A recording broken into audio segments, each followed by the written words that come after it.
On a beautiful summer morning, a young family decided to move away from the city and start a new life in a quiet town, far from the bustling streets of their urban existence. After years of fast-paced living, they were ready to settle down, seeking peace and tranquility. The family was eager for a fresh start, a new home, a new chapter. Everything seemed perfect. A large old house, a big garden, peaceful streets. This was their new sanctuary. For the family, it felt like the perfect dream come true. The children, full of energy and excitement, ran around exploring their new home, while the parents busied themselves with unpacking boxes and arranging furniture.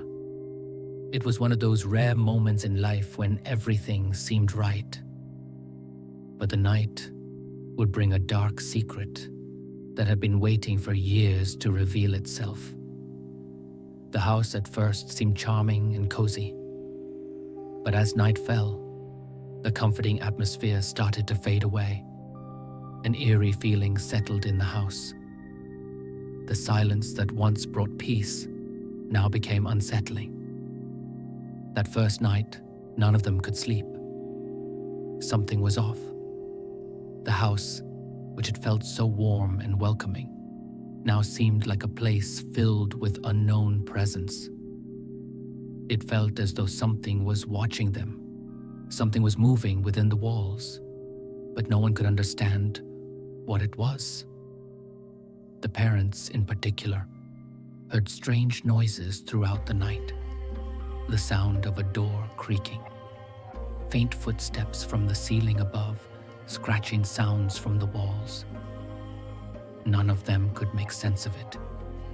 Every time they thought they had figured it out, the house seemed to send a new, more mysterious sign of something being amiss.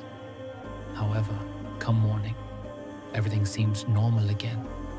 It was as though the night's events were nothing more than a figment of their imagination. But despite the light of day, the strange feelings continued to linger. A sense of unease, a chill that ran down their spines when the sun set. The family couldn't ignore the strange occurrences anymore. It wasn't just the house. Something in the air felt different. The night was hiding something dark, something ancient, and they were beginning to realize it. The family started to notice more unsettling things around the house.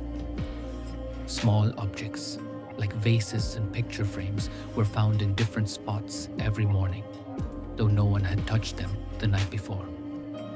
The doors, once securely locked, seemed to open by themselves. It started with the kitchen door.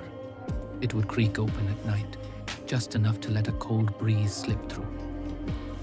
One evening after dinner, the children who had been playing in the living room came running to their parents in a panic. "Mom, Dad, the door, it's opening by itself." They rushed into the room, and sure enough, the kitchen door was slowly swaying back and forth. The parents assumed it was just a wind or maybe a faulty hinge. After all, the house was old, and old houses have their quirks. But something about it felt wrong. And then, the scratching began. At first, the parents thought they might be imagining things. But then one night, they saw it clearly. Deep, jagged marks appeared on the walls, as if someone or something had been trying to claw its way out. The marks weren't there the day before. They weren't there when they checked the walls earlier in the evening. But as night fell, the marks seemed to grow longer, deeper, and more pronounced. The father, disturbed but still logical, decided to investigate. He searched the house looking for any explanation. Could it be animals? Could something have gotten inside the walls? He checked the basement, the attic, every nook and cranny, but found nothing. The house was sealed tight, yet the marks continued to appear, each night more pronounced than the last. One night, as he was inspecting the walls, He felt a cold hand brush against his neck. He spun around, but there was nothing there. That's when he began to understand. It wasn't just the house that was old. Something else had been here long before they arrived. One evening, as the family gathered in the living room, their youngest child, a little girl, came running toward them with a terrified look on her face. "Mom, Dad, I saw something in the mirror, in the hallway." The parents rushed to the hallway, but there was nothing unusual. The old mirror that hung on the wall was ordinary, reflecting only the dim light of the lamp. But as they stood there, the little girl insisted, "It was looking at me." It had eyes, big, glowing eyes. "I saw them, I swear." The parents tried to comfort her, dismissing her fears as a result of an overactive imagination. But as the night wore on, they couldn't shake the feeling that something wasn't right. It was as if the house was alive, watching them, waiting for something. That night they heard a faint whisper, soft at first, barely audible, but then it grew louder. "Let me out." The voice was chilling, full of malice, like it came from deep within the house. The family froze. The voice was not from any of them. It was someone else. The next day, the family decided to research the history of the house. They visited the local library, seeking any information that might explain the strange happenings. What they found was a chilling revelation. Years ago, the house had been abandoned after a family was mysteriously killed under strange circumstances. The townspeople whispered of an old legend, an ancient Djinn trapped within the house. The Djinn had been bound by powerful rituals, but with each passing year, the enchantments that held it weakened. And now, after so many years of neglect, the Djinn was trying to break free. It turned out that the markings on the walls, the strange noises and the voices were all signs of the Djinn's growing power. The Djinn needed a sacrifice to gain freedom, and that sacrifice was the family's souls. The family, horrified by what they had learned, tried to leave, but it was too late.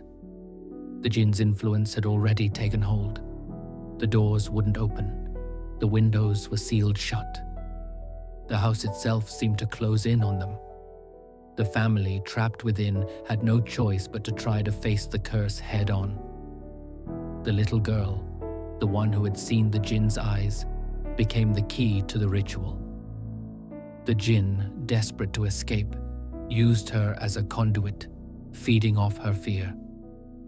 The family had to make a choice: sacrifice themselves to free her, or risk losing their souls to the Djinn forever.